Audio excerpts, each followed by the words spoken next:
Ndipo ambapo magonjwa yakawa mengi kwangu.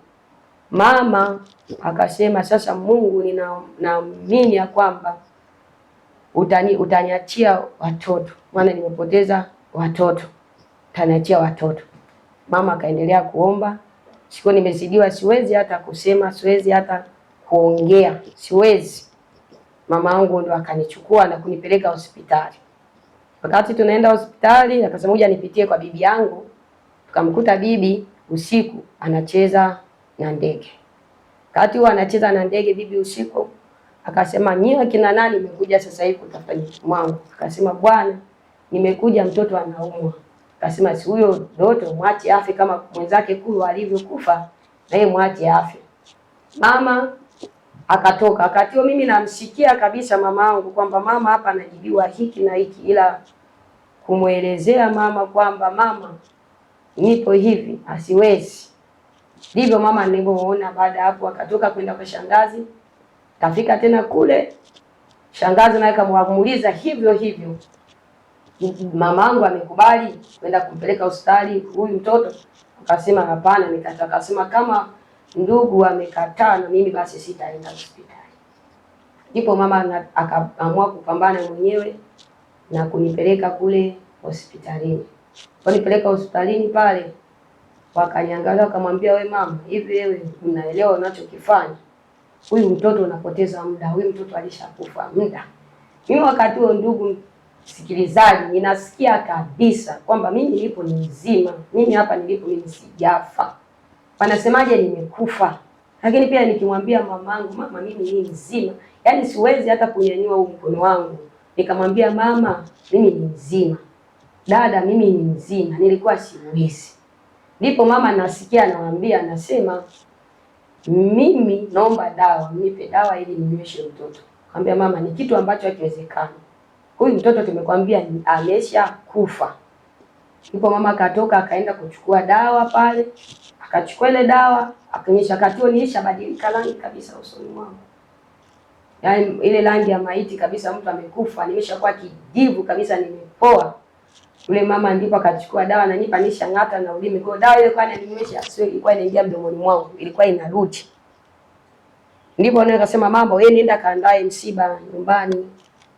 Akasema mimi siwezi kwenda kuandaa msiba. Akasema mama, si basi kama mtoe hapa na umpeleke hospitali nyingine tena kubwa kama hapo unaweza wewe uamini. Ndio kachukua wakampeleka, nikaenda hospitali, wakasema wakamwambia huyu mtoto ndivyo alivyokufa. Kwa hiyo nenda kaandae msiba. Wakati huo wanaongea, mimi nilikuwa siwezi kusema kwamba mama mimi sasa niko hai. Mama usihangaike kwenda kunibadilisha kunipeleka tena sehemu nyingine, mama usifanye hivyo. Nilikuwa siwezi, ndugu msikilizaji. Wakati huo mama akachukua akapeka mpaka pale, akanipokea akasema mama lazima usaini. Na utaratibu wa hospitali lazima msaini. Kwamba tumepokea mgonjwa yuko hivi na hivi, lakini pia mtoto wako alishakufa ili tumhifadhi na ujue mtoto wako ana namba gani. Wao na taratibu za kuweka namba. Mama akatoka, wakaandika namba, wakanichukua, wakanihifadhi. Walinichoma sindano, cha kwanza mfanyaga wao anachoma sindano. Walifanya vipimo vyote kuona kisha wakajihakikishia kabisa mimi nimekufa. Kwa ndipo nilipochomwa ile sindano, wakanichukua na kunihifadhi sehemu ambayo zinahifadhiwa maiti, mochwari. Wakati wameniweka huko, kitendo kile wananichukua na kuniweka pale, ndipo mawasiliano yalipokata. Sikuweza tena kusikia. Sikuweza tena kumsikia mamangu anachozungumza. Sikuweza tena kumsikia dadangu anapozungumza. Sikuweza tena kusikia kile manesi walichokuwa wanazungumza nikiwa hapo. Baada ya hapo, nikajikuta nimetolewa katika ule mwili ambao ulikuwepo umelala pale mochwari. Niko sehemu nyingine, mtu amekuja kunichukua akiwa amevaa mavazi meupe yanang'aa, mavazi ya dhahabu, wakiwa na watu wengine ambao walikuwa na mabawa, walikuwa ni malaika. Wakati najiuliza yule mtu amenishika, nikauliza ni nani wananichukua? Akaniambia hujawahi kumuona mtu duniani akiwa amepigwa msalabani na amewekwa misumari? Nikasema nilimuona. Yule ni nani? Nikasema yule ni Yesu. Akasema basi mimi ndimi, uniangalie, mimi ni Yesu. Kwa mimi ndiye baba yako, naomba unifuate, maana mimi nina kazi na wewe. Nikasema sasa mbona mimi huko nikana mwembea yule mtu nimeacha mamangu analia na kule watu duniani wananiambia mimi nimekufa. Akaniambia wewe duniani wanasema umekufa, lakini wewe hujakufa, utarudi tena duniani. Wakati wananichukua akaniambia, sasa njoo uone ndugu yako, njoo uone duniani mambo yanaendelea. Wakati wale mama akanionyesha, ninaona ndugu zangu wanavyofurahi, wengine wanasherekea kwamba tayari nimeshakufa, na wameandaa msiba nyumbani, wamepeana taarifa Monica alishakufa. Nikimwangalia mamangu namuona mama amekaa mtu mwenye huzuni, na pia nikawa namuona na yule mama alikuwa ananifundisha kuomba wakati nipo hai, ananifundisha kuomba maombi ya vita, nikukemea zile roho ambazo zinanifuatilia. Kwa nilikuwa nazikemea. Sasa nikaona hapa na huzuni, yule mtu ananiambia utarudi tena, njoo nikuonyeshe huko vitu ambavyo vilivyo, maana mimi na kazi na wewe. Wakati ananichukua tunapanda kwenye zile ngazi za dhahabu, kuna mwanga huwezi kuangalia kama mwanga hapa duniani, huwezi kuona kutazama. Nikawa naona mwanga ule wa dhahabu unamulika. Yule mtu akame nishika mkono. Tulipofika hapo cha kwanza kakutana na kitabu. Malaika amesimama, kuna meza ya dhahabu, ameshika kitabu pamoja na peni. Hiyo peni ilikuwa ya dhahabu, sio hizo kama peni tunazoziona hapa duniani. Nikawa najiuliza yule ni nani? Akasema ni lazima kila mtu anayeingia apite katika lango hii, apite mahali hapa, ndipo tunapoangalia jina lako Monica, ndipo jina lako kama limeandikwa huko, unapita katika mlango huu wa uzima. Kada anaongea yule malaika kaanza kutafuta jina langu kwenye kile kitabu, nikiwa nimesimama, likaonekana jina langu, ndipo ule mlango ulipofunguka, nikapita katika ule mlango. Nilipopita katika ule mlango ndipo nilipokuta malaika wengi wamevaa mavazi meupe, mwanga ni mkubwa, wanaabudu, wanasujudu, wanaimba, wanasujudu. Nasikia sauti za tarumbeta. Sasa mna watu wanaimba vizuri, sijai kuona duniani watu kama hawa wanaimba. Akasema ndivyo Monica anavyotaka mimi nikuonyeshe haya, maana mimi nina kazi na wewe, nataka hiyo kazi ukaifanye duniani. Nikamuuliza kazi gani, mbona mimi hapa nilipo ni mdogo? Akasema utaelewa, twende nikuonyeshe.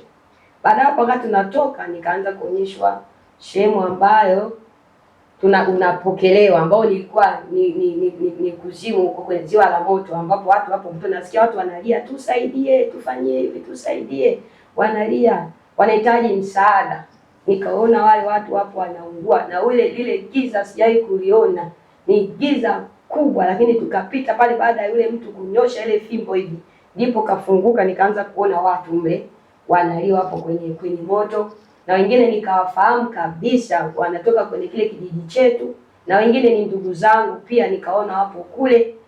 Mungu akaanza kunionyesha vile vitu. Akasema Monica, hawa watu nao waona ndio waliotenda mabaya huwa wanaingia katika ziwa la moto, wanaingia huko. Wanaotenda mema ndipo malango yao ni haya hapa ambao wanapita. Akasema sasa mbona na hao wengine nawafahamu, na wengine ni watumishi wa Mungu wazuri, na wengine mbona ninawafahamu kabisa, na mazishi yao yalikuwa ni mazuri kabisa, watumishi wa Mungu wameomba. Ule mtu changaza akaniambia, cha kwanza mtu huyu ambao unamwona hapo huko, akaanza kuniambia ni kusamehe na ni pia kutoa. Kaambia na huyu mtu alikuwa ni kweli amekoka, lakini alikuwa atoi mafungu ya 10, alikuwa atoi sadaka kanisani. Yaani alikuwa tuseme watoa sadaka kanisani, atoi mafungu ya 10, alikuwa anatoa vilema, yaani wanamwidia Mungu, na ndio maana unaona huko hapo. Nikawa najiuliza, nasema kumbe hicho ambacho kinatokea, kumbe hata mimi nisiposamee mbinguni siwezi kuenda. Na ndio maana watu naona ule mtu aliponionyesha, kanitoa yale mazingira, akasema sasa njoo nikuonyeshe sasa. Kati tunashuka pale ndio nikaona yule mle mwenzangu ambaye ni Kulwa, atuzaliwa miezi 7 nitangulia yeye. Nikawa nimemuona, kumbe hakuwa tena mtoto mchanga, nilimkuta tu yuko vile, nikawa ninamshangaa. Akasema huyu unamjua? Mimi simjui kabisa, yule mwenzako ambao ulimpoteza ndio yupo huko. Nikamwambia Mungu, basi na mimi naomba nibaki huku, umeniambia mimi tena nirudi duniani kufanya nini? Na mimi nahitaji nibakie huku, maana kule duniani mateso ni mengi, kama mateso nimeyapitia ya kutosha. Ndipo yule mtu akasema hapana Monica, nimesema mimi ndiye wa kuabudiwa kule na kurudisha duniani. Nataka nijidhihirishe mimi ya kwamba mimi ndimi Mungu ambaye wa kuabudiwa peke yangu. Hakuna Mungu mwingine, hakuna miungu mingine ambayo itakayosimama mbele yangu. Wakati huo, ndugu msikilizaji, nilikuwa sijui maana ya Mungu, alikuwa sijui kusoma Biblia, nilikuwa sina elimu ya kusema hata mtu anayenielekeza mambo ya Mungu, hakuna Mungu mwingine wa kuabudiwa, yeye anataka yeye kuabudiwa. Yaani nilikuwa nashangaa yale ambayo ananiambia hakuna Mungu mwingine mimi wa kuabudiwa, na ndio maana nataka wewe nikurudishe, wewe ndio ushuhuda wa katika ule mji ambao nataka nikurudishe. Nikaa nalia sana, akasema sasa mimi mbona kutenda tena kuteseka, sina tena wazazi, nitaenda kuteseka. Akasema lazima urudi. Wakati vile tunashindana naye, akasema njoo nikushushe. Wakati nimesimama kwenye zile ngazi, akaniambia niangalie mimi ndimi baba wa yatima, nimesema uniombe uniite, nami mimi nitakuitikia. Mimi sitakuacha wala sitakupungukia. Kwa jambo lolote unaloliona hapo duniani, uniombe uniite mimi Yesu, nitashuka, nitaonekana katika hizo changamoto ambazo unazipitia. Sasa nasema namuhitaji, kumbe utaenda na mimi? Akasema wewe niite. Wakati vile anazungumza wewe uniite, akasema nataka nikupe zawadi. Zawadi kama zawadi gani? Yaani kawa nawaza kama ni zawadi labda fedha au zawadi ni vitu vingine, yani kibinadamu nilikuwa ninawaza kwa zile changamoto yale maisha nilikuwa ninaishi duniani. Nikajua bali zawadi kati ya fedha labda vitu vingine. Haikuwa hivyo. Akasema sasa tunaona ule mwili wako. Na mimi naona kabisa ule mwili upo pale, wanaendelea na wananisubiria, ambayo ilikuwa ni siku ya 3. Utolewe pale ili upelekwe kwa ajili ya mazishi, utolewe nyumbani kwa taratibu zile za ibada. Tunafanyaga ibada kutoka mochwari, taratibu za ibada pale zinafanyika, alafu wanaenda mochwari.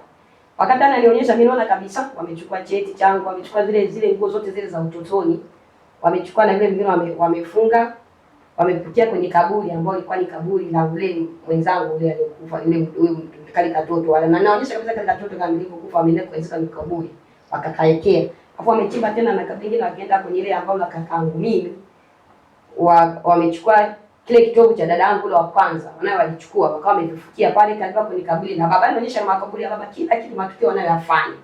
Sasa sema kwa nini mtu ananionyesha eti dadangu amzama na kamkata? Yaani nilikuwa siwezi kutambua kwamba kitovu cha mtu kinakuwa kama utumbo. Lakini nikawa naonyesha dadangu anapochukua kitovu na nguo ya dadangu vimewekwa kwenye kaburi la baba pembeni, ambapo walikuwa kwenye kono wamechimba wamefukia vyote, kwamba hawa watoto hawatakuwepo tena hapa duniani, tunawaondoa wote. Nikauliza kwa nini unaniuliza? Nauliza yule mtu, unamwambia kwa nini unanionyesha? Akasema nakuonyesha haya, utakapoenda duniani nitakuinulia mtu, atakuelekeza kila kitu cha kufanya, atakuinulia mtu, atakuelekeza, na huko duniani mimi nitakuelekeza cha kufanya, wewe niite tu, nakupa zawadi. Bila anazungumza akaugusa moyo wangu, akasema na duniani huko utaenda kuzungumza na watu, utaenda kusema na watu kwa bali ya mbingu jinsi ilivyo na jana jinsi ilivyo, na kuwaelekeza kwake. Akaweka ule mkono wake kwenye kifua changu kama uliingia moto, yani hapa kabisa ninaona ule moto, anaona alieleka mnyali ule wa moto kabisa, ule wa adhabu umeingia. Wakati huo tena sikuwa tena na ule uwezo kumwambia sasa mbona umeniingiza, yani hapa ni kama nikawa nimepotea tena, simsikii yeye tena hivyo. Nikajikuta anaenda kwa kishindo, yani pale na nyanyuka kwenye lile jeneza alikalia pa, na kulikuwa kuna mtu maeneo ya pale. Nashangaa mtu anakuja mbio kufungua. Kwa sababu alikuja kufungua pale alikuwa ni yule mama mmoja, alikuwa ni muombaji, alikuwa nampenda sana, alikuwa naye ni Lutheran. Alikuwa anaomba na wengine wamezunguka pale. Waliokuwa pale wengine walikimbia wakaja kunifungua. Na kati anafungua nilikuwa sio mlemavu. Nilikuwa ni mzima kabisa. Kwa wakanitoa, nikamwambia jamani mimi ni mzima msikimbie. Wakanitoa pale, yule mama akaja kunikumbatia, akasema Mungu nakushukuru sababu mtoto yuko hai kunichukua. Aliponichukua hapo, kaniambia nini? Nikamwambia mama, nikaanza kuwa namuelekeza yeye. Mimi hapa mimi nilikuwa siwasikii. Ila baada 1 2 3 nikaanza kumueleza, akasema yeye mama kaelewa. Akasema mimi nimekuelewa. Akaniambia ni Mungu. Akitua tumie kaniambia ni Mungu, si Yesu anakutaka. Wewe umtegemee. Nilikuwa sielewi mambo. Na kipindi hicho ukiwa na umri gani? Kipindi hicho nilikuwa na miaka 7 yeye kwenda na. Nilikuwa sielewi si habari Yesu si nini, kwa sababu tulizaliwa kwenye mila kali sana. Miungu aabudu mzima, hakuna anayeenda kanisani. Kwa hiyo nilikuwa sielewi. Mimi ukiniambia mambo ya uchawi ndio nilikuwa ninaelewa. Lakini huyu mtu ananiambia eti Yesu, hapana. Mbona anafanyaga hivi? Nilikuwa gani sielewi. Kwa nilikuwa namuitikia. Akasema sawa, ni lazima nisimame ili mimi niwaokoe nini? nisimame kwa ajili ya ndugu zangu, hizi mila zisiendelee kutufuatilia. Kwa nilikuwa nachukia yale mateso ambayo nilikuwa ninayaona, nikasema kweli namhitaji Yesu anisaidie